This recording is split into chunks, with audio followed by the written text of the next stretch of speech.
As with many events in the UK, we've been affected by the weather, and that means the stages are going to be incredibly challenging. 5, 4, 3, 2, 1. 60. Right wing, 40, turn right line narrow.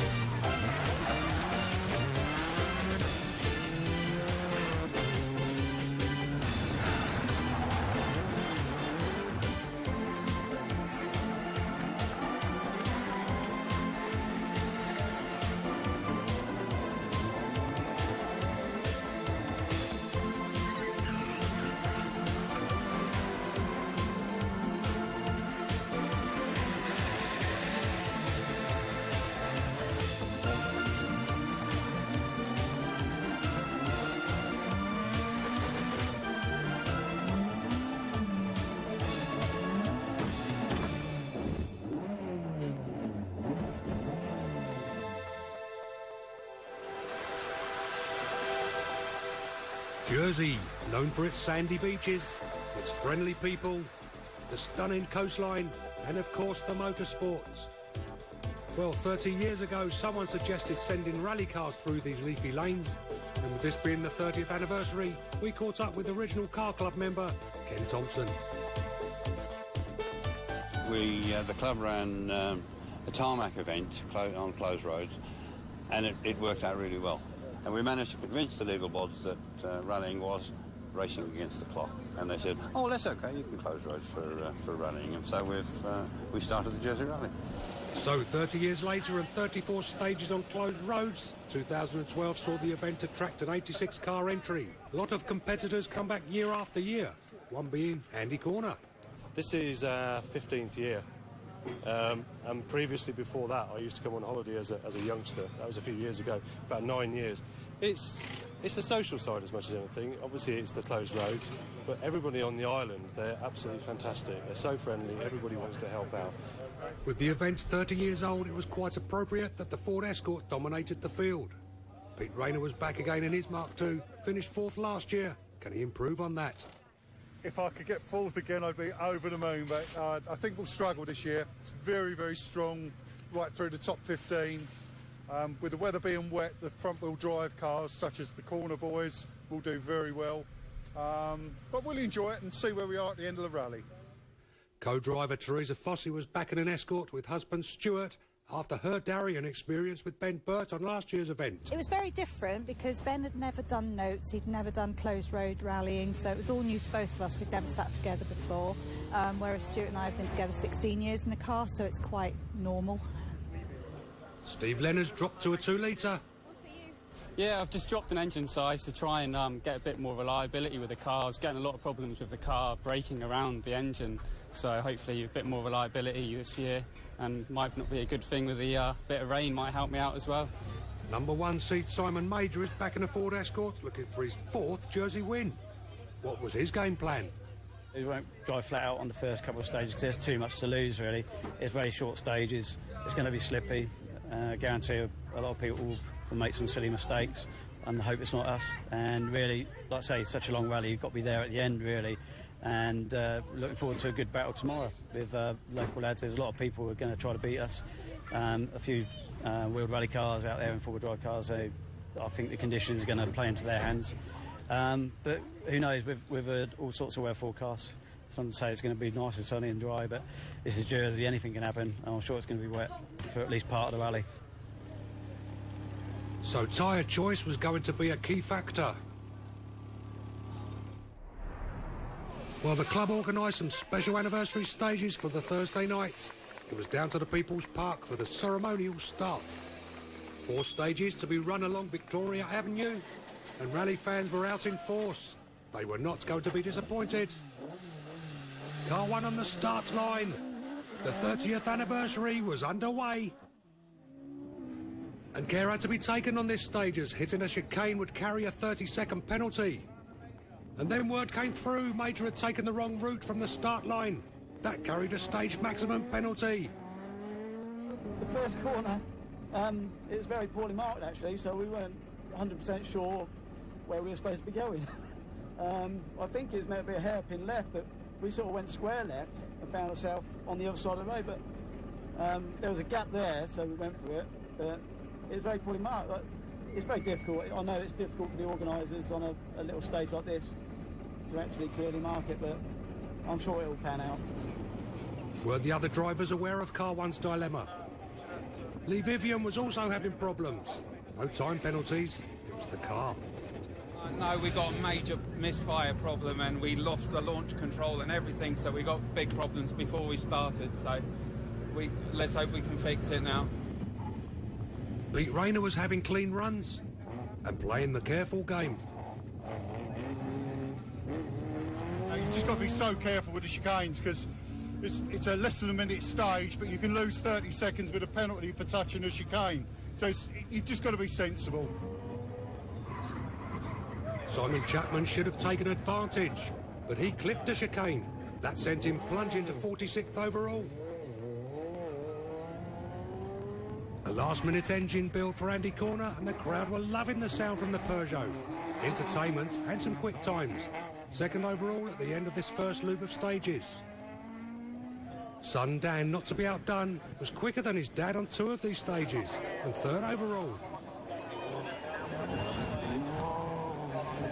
Neat and tidy and surprise leaders after these stages, Richard Fishley and Kim Bruton. And Ian Barnard delighted the crowd with this incident. And he was glad that happened here rather than a tight lane. So the crowds went home happy. On to day 2.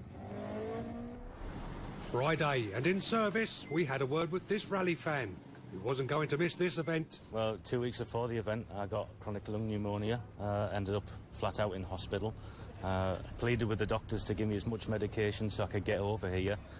They weren't very happy, but I had to be here. I had to do it for myself, my family, and just to be here for the event, really. A few of the drivers wish they'd been a bit tidier the night before. Adrian Smith. Unfortunately, we took a chicane out and we took a penalty, so it threw us out straight away, and really it sort of put a dampener on the rest of the stages for us last night. But OK, we're here today and we'll do the best we can today. First Jersey event for Dave Earthy and Maria Rayner. A bit nervy about these daytime stages. Excited, but very nervous, so but it should be good, Well, with Simon Major off the leaderboard, has that given top Jersey seed Steve Leonard hopes of winning the event? It has, but he's still very quick and he will be trying hard, so he'll still think he'll be coming up through the pack very quick. Into the action then. This was the Trinity stage. Simon Major had put in an appeal against his stage max, and he was trying to take back some time he may have lost. Yeah, from a personal point of view, we'd rather not have to push like that. We'd rather start on an even kill, really. No one yet's knowing the outcome of that appeal, so Steve Leonard was still pushing hard. Jeremy Baudin was penalised for a jump start the night before, plunging down to 60th overall. He had some work to do. This Trinity stage proving to be quite challenging with the changing conditions. But the Fossies were on the pace. And Lee Vivian was going very well in the wet and challenging Steve Leonard for that top spot. It was then on to La Platon and a dry stage. Major was still on max attack, not knowing that last night's incident was caused by the wind blowing over a no-entry sign. He'd won his appeal. He was now leading the rally. Back to where we should be, and yeah, I think we've got a reasonably comfortable lead. Although, you know, it's only a small mishap around here, and you can soon lose that. Well, taking 2 seconds out of that lead, Steve Leonard and Sean Humphreys. Couldn't lose sight of car 1. There was a battle going on for third with the Fossies just 2 seconds behind Leonard. 9 seconds behind car 1 on the leaderboard, and swapping fastest times, Lee Vivian and Rob Hanna were lying second overall. Glad to get through those spectator stages unmarked, Pete Rayner and Richard Bonner were now into rally proper. They were trying.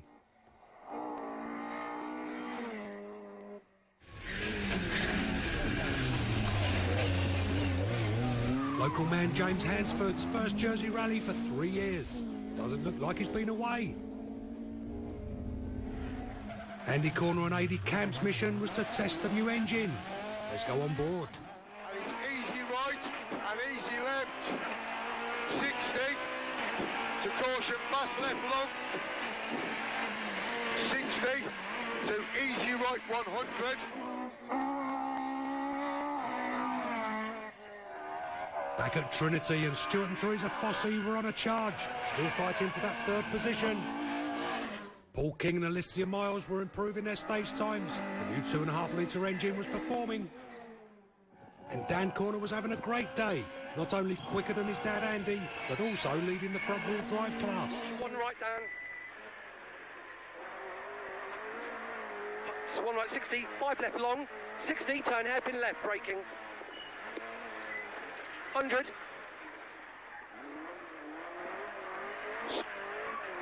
Square right, slippy. 60. Square left. Coming up to a fast section. Well, we're coming to the end of the first set of daytime stages. Jim Munden and Andy Frost were lying 5th overall. Darryl Morris and Jason Thibault were very happy in 8th position. And rounding off the top 10, Tyson Flath and Daniel Channing. Hovering just outside the top 10, Stuart Le Breton and Justin Bush. Adrian Smeks was enjoying these runs and prefers them to the dark ones. Guernsey crew John and Gary Roberts. John's competed on 29 of the 30 rallies and had a bit of an excursion on this one when trying to make up time lost with an earlier misfire. And you won't have seen these in the Jersey lanes before. Project Mobility, a charity aiming at getting disabled servicemen into rallying.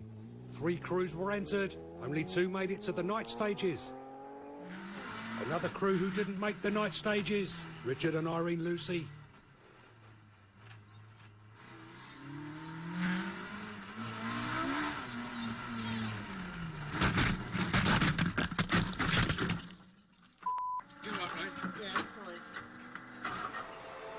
This is how the leaderboard looked after 10 stages. Stage 11 saw the Fossies hit a granite wall, and that was the end of their rally. So that saw some crews move up a place. Major and Kamak lead the way. Join us after the break for more action from the 30th Jersey Rally.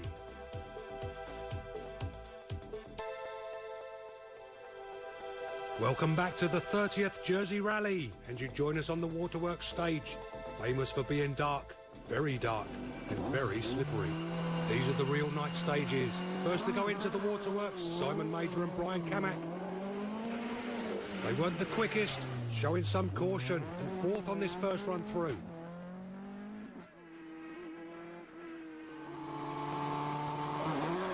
Steve Leonard and Sean Humphreys were next in, and were hoping it wasn't going to rain. They managed to take 2 seconds out of Major. But then it did start to rain.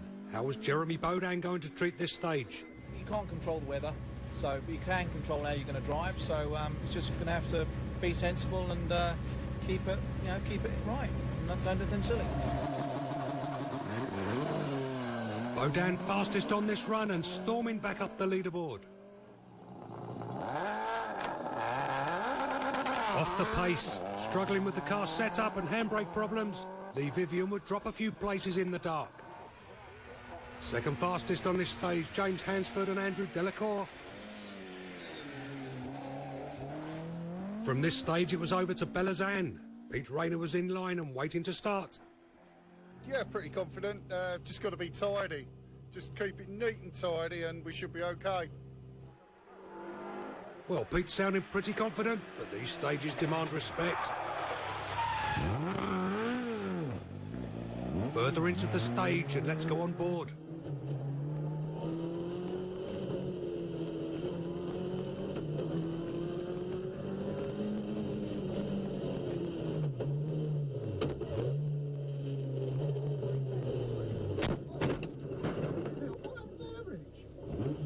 Well, that was the end of Pete's main rally. Ray O'Donoghue's been through these stages before.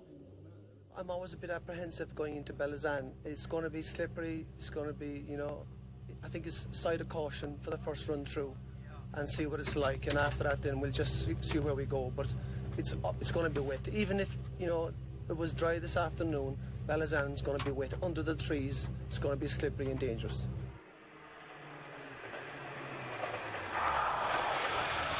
Just goes to show how tricky these stages are.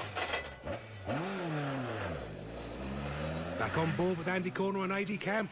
Turn square left. They went into Belazan, but they didn't come out. 40. Way up. What's up? Oh, we're on fire, mate. We're on fire. There's water everywhere. Engine's gone. Get right in. So at the end of day 2, Major has a 24-second lead. And look at Bodan, now sitting in 3rd. Lee Vivian dropped to 4th, but just 2 seconds behind Jeremy Bodan and James Olivero. James Hansford had gained 2 places and was just behind the Subaru. Still leading the front-wheel drive class and 6th overall, Dan Corner and Mark Regan. And look at that battle developing between Le Breton and Morris. Onto the Saturday stages. While the crews that had retired from the main rally could rejoin in the Saturday's Trophy Rally. Project Mobility's Ed Cobley and Gary Simpson tell us more about the project. The project really is about a bigger picture. It's not just racing. Most of the drivers here have put our own time in to help the guys out. We really are going to be getting people into mechanical, engineering, building the product, even team managers. It really is a complete package of running a team. And we've made, I think, a lifelong bond. When I go back to the UK, hopefully building my own vehicle that I can bring into the project, this man will be my new co-driver. Obviously, first time in a navigator seat, first time really doing anything of this nature, and it's been interesting. It's good to learn, learning off professionals like Ed, and it's taking me on leaps and bounds. It's made me forget about my problems. It's assisting with that, and it's taken me to a new stage, and I'm enjoying it. It's good learning. It's good to do it. The Rossignol stage and the Subaru's problems were corrected overnight. Lee Vivian was really pushing on Saturday stages, moving back up to 3rd overall. James Hansford had Bodan in his sights and took 4 seconds out of him on this stage.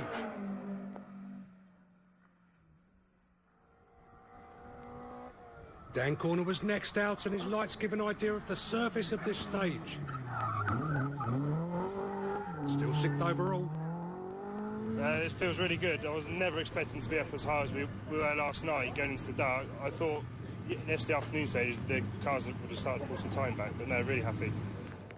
Simon Chapman had clawed his way back into the top 10 and was still climbing the leaderboard. On board, Mark Foote calling the notes. And right 2, 130 up middle, so left 7, and left 2. 100, turn left 9. The Brellard stage, and we were just about to lose the Subaru.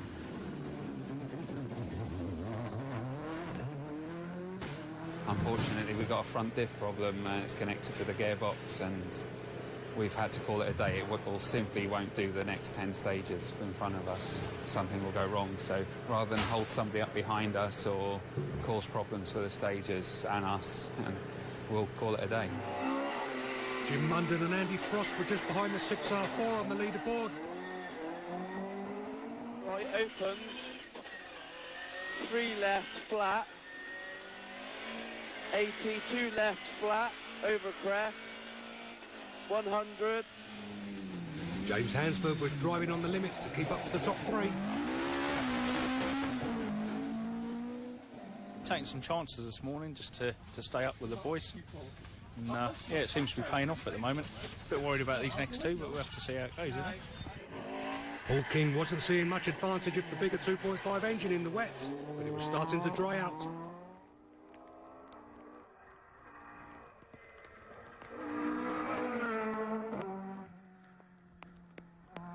Just go flat out now. It's the weather's coming to us, so hopefully we'll get a result from it. We'll see what happens.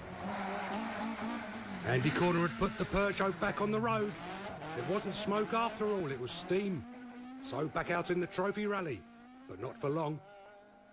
We went out on the trophy, everything seemed fine, but Aid's lost his voice again, bless him, and I can't understand what he's saying, so we just decided to be safe. Overnight repairs for Pete Rayner saw him back out in the trophy rally, but something wasn't quite right with the car. Pete pulled out for safety reasons. Colin Edmund had a drive shaft go on the main rally. Perhaps trying a bit too hard to win the trophy.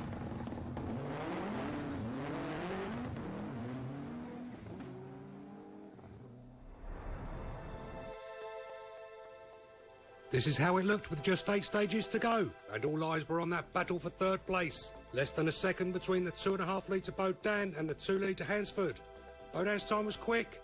Could Hansford steal this stage and go third? Let's go on board.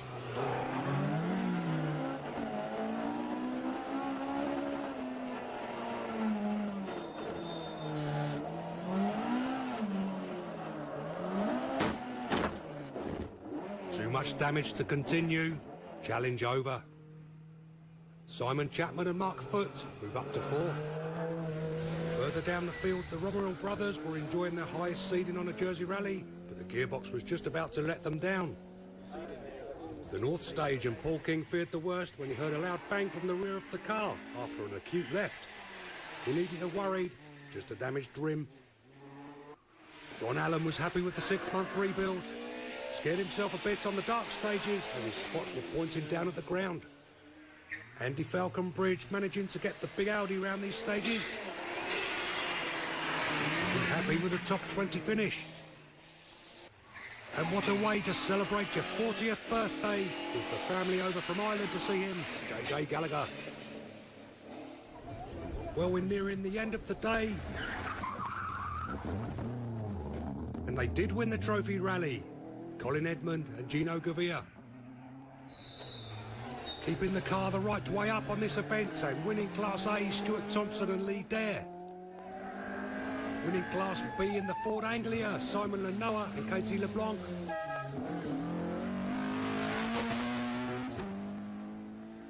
Paul King and Alicia Miles were aiming for a top 10 finish, just missed out, finishing 11th overall.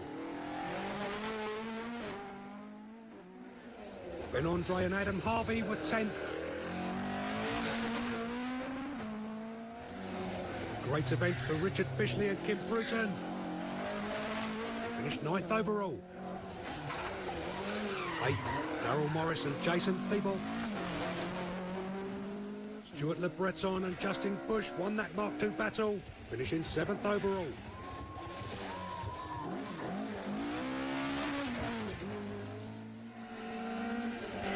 A fantastic event for Dan Corner and Mark Regan.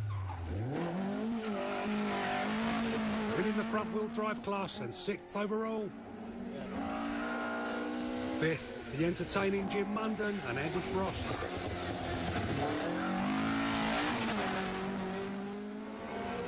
After the hiccup on that Thursday night stage, Simon Chapman and Mark Foote finished well, 4th overall. A great drive from 60th to 3rd overall, Jeremy Baudin and James Olivero. I'm really pleased where we finished and position we finished in today, obviously. We've had a great drive. Conditions have been really testing. Just saying to Simon there before, it's probably been one of the hardest Jersey rallies we've done with changing conditions, because you go out on the wet tyre for a wet stage, but then the next one it's been dry and it's been quite a challenge, but it's been good and interesting. Desperate to win their home event, but it wasn't going to be this year. 2nd overall for Steve Leonard and Sean Humphreys. Yeah, we're feeling really good about it. Had a really good weekend, I think, didn't we? So no problems. Couldn't quite keep up with him, but next year. So their 3rd Jersey win in a row. That's 4 altogether. Winning the 30th Jersey Rally, Simon Major and Brian Kamak. Relieved and just, chuffed actually, just to get to the finish of this one. Done a lot of tough rallies over the years, and this must be right up there with one of the toughest events we've ever done. A long rally, 3 days, and Stevie Leonard, fair play to him, and Sean. They're pushing us hard the whole way. It's just a very, very tricky rally.